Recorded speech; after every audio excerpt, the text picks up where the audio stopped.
to contribute their quota to national development. The average age of all the graduates here today is about 24 or 25 years. Give yourself a round of applause. This is what we want it to be. We want it at your young age for government to be able to support you. It doesn't matter if you have gone to university. It doesn't matter if you have gone to an higher institution. But you might lack the skill that is needed for you to be entrepreneurial, for you to have the skill to be able to do things for yourself and by yourself. That's the difference of skill acquisition.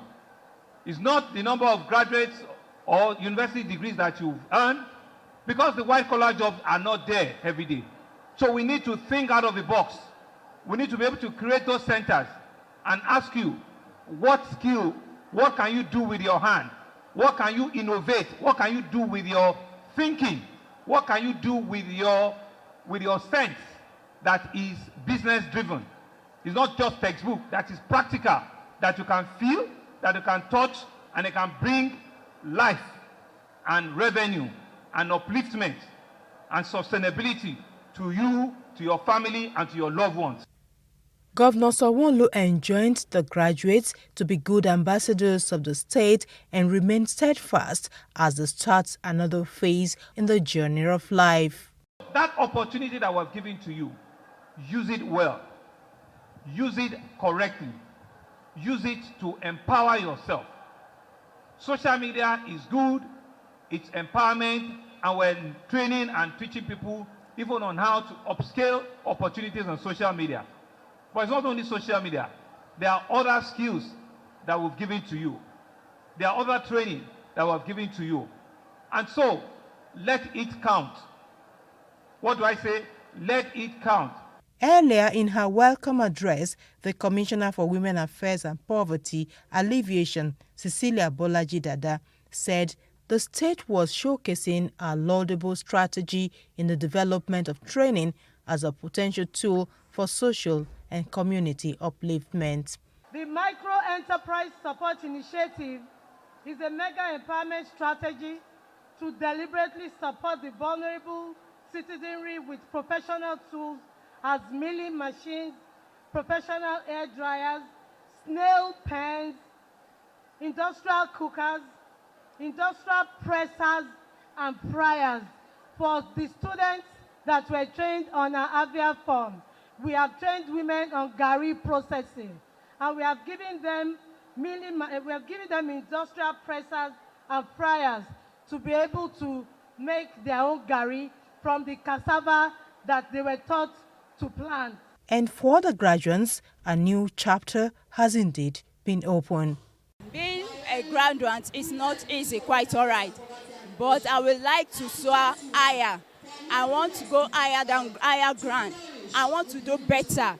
I want to give back to society what the Lagos State has given unto me. A skill is something that lasts forever. A skill is something that lasts forever, and no matter what, knowledge cannot be taken away from you. So it's a great privilege for me, and I'm so happy I choose this skill. Some of the vocational courses taken by the graduates include photography, textile making, catering and hotel management, hairdressing, fashion designing, welding, aluminium fabrication, leatherwork, furniture and woodwork, among others. This is Lagos, the heartbeat of Nigeria, a city steeped in rich cultural heritage and now poised to become a global financial center.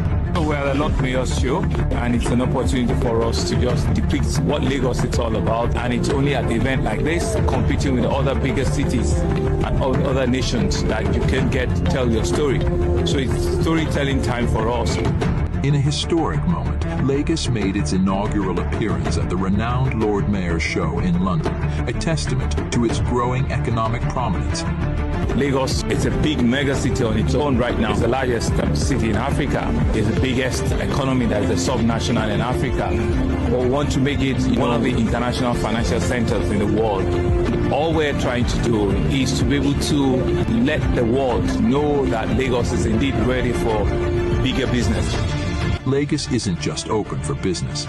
It's a gateway to the future, embracing innovation and welcoming investors from around the globe.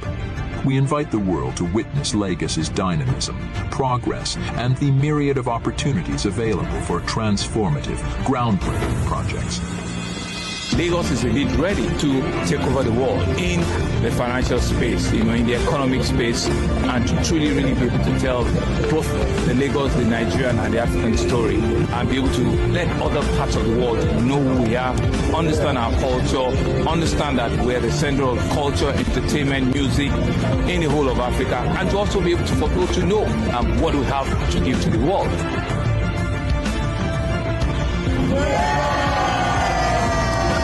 So the whole idea, right, is for us to be able to let the world, get them to know what is happening in Lagos. But GDP of Lagos is actually bigger than the GDP of Kenya, it's bigger than Ghana, it's bigger than Rwanda, and it's bigger than Senegal. As a little sub-national, it's very big in how it stands, in how it sits, and it's all of that conversation that we think a lot of people need to know what is happening in Lagos, and how we can use the Lagos story, to sort of like tell the African story.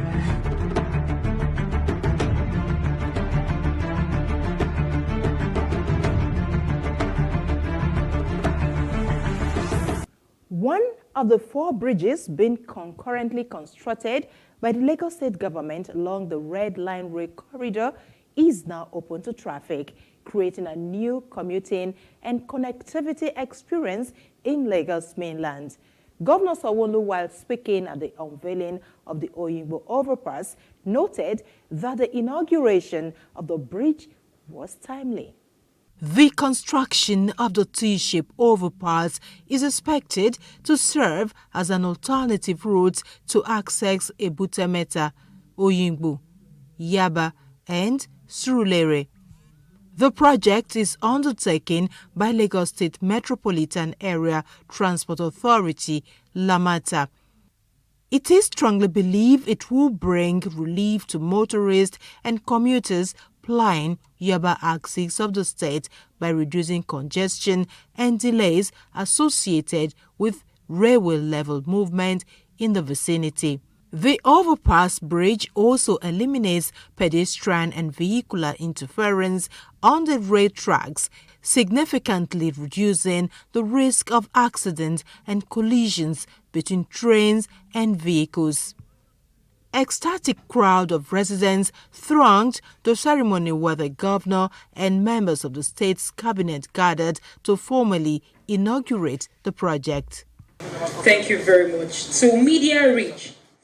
Governor Babajide Sanwo-Olu described the inauguration as timely. With this overpass, we are providing what we call permanent solutions when the train starts, because you need to build the infrastructure before the rail continues.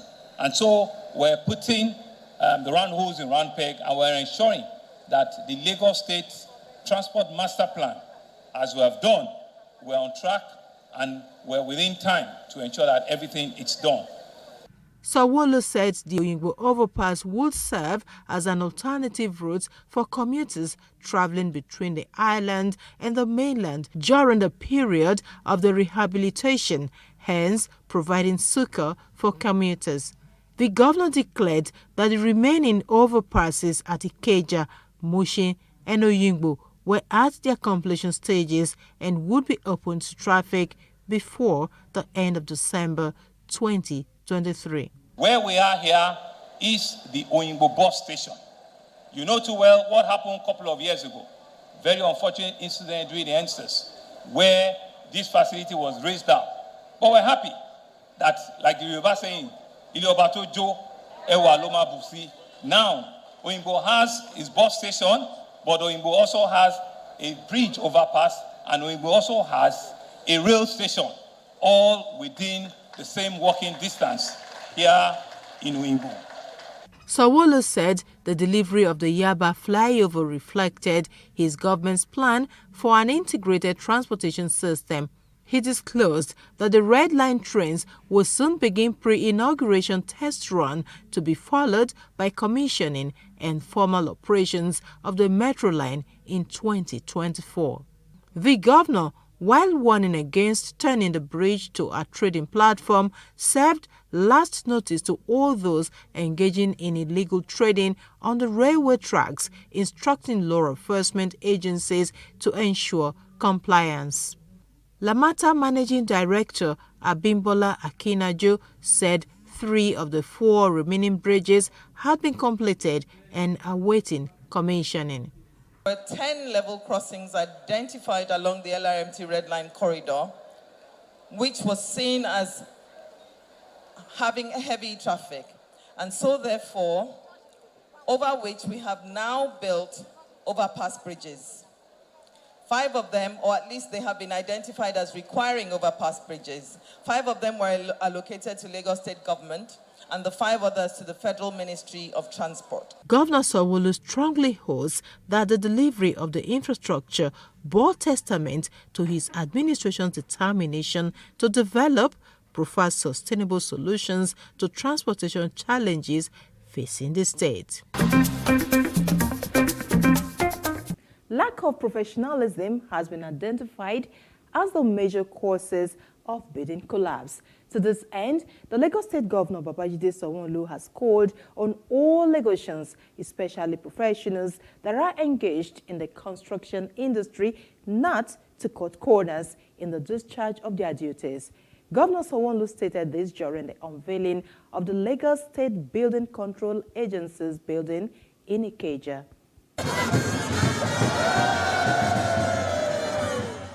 It is the official commissioning of the newly built Lagos State Building Control Agency's office in Ikeja.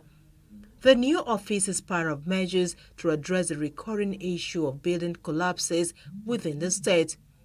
In his speech at the unveiling, Governor Babajide Sanwo-Olu asserted that with the inauguration of the agency's building, it is repositioned to effectively discharge its responsibilities in line with the agenda of the government. He said the newly inaugurated office will serve as a nerve center for the vital functions, equipped with modern technology and skilled workforces to enhance efficiency and effectiveness. You know, when you come for an epoch event like this, there's always joy and happiness around the clock. And why do I start? You've all heard that indeed in government, in 18 months, government can set their mind to do something and they can do it well. Government can set out to achieve an objective within 18 months, under 2 years, and they will achieve it. I want to thank the contractor, I want to thank the management of LAPSA, I want to thank everybody for making this editing a reality. When I saw the picture about 3 weeks ago myself, I was truly impressed, and I was proud with what all of you professionally have been able to do. And so for us in Lagos, we pride ourselves to continue to raise the bar of governance. We pride ourselves to continue to ensure that the greatest good will be for the greatest number, and that at all times, people will come first in everything that we do. People will be the signature of all of our commitment and of all of the things that we do. And to make in place, menace of building collapses would be reduced to the barest minimum in the state. He also said that government would provide the enabling environment and make policies to promote healthy buildings. The fear of LAPCA is indeed for us to have in our space an environment that truly represents how people should live and how they should behave. Unfortunately, in the last couple of years, we have seen incidents of building collapse in one form or the other. And we've been called out, we've been challenged, we've been pushed to the wall. And I said that never again would we allow the agency that is responsible to control all of this development, be put in a place where they cannot discharge their responsibility fully. Sanwo-Olu urged all staff of the agency to rededicate and recommit themselves to achieving the mandates of the agency. I will be checking out on you.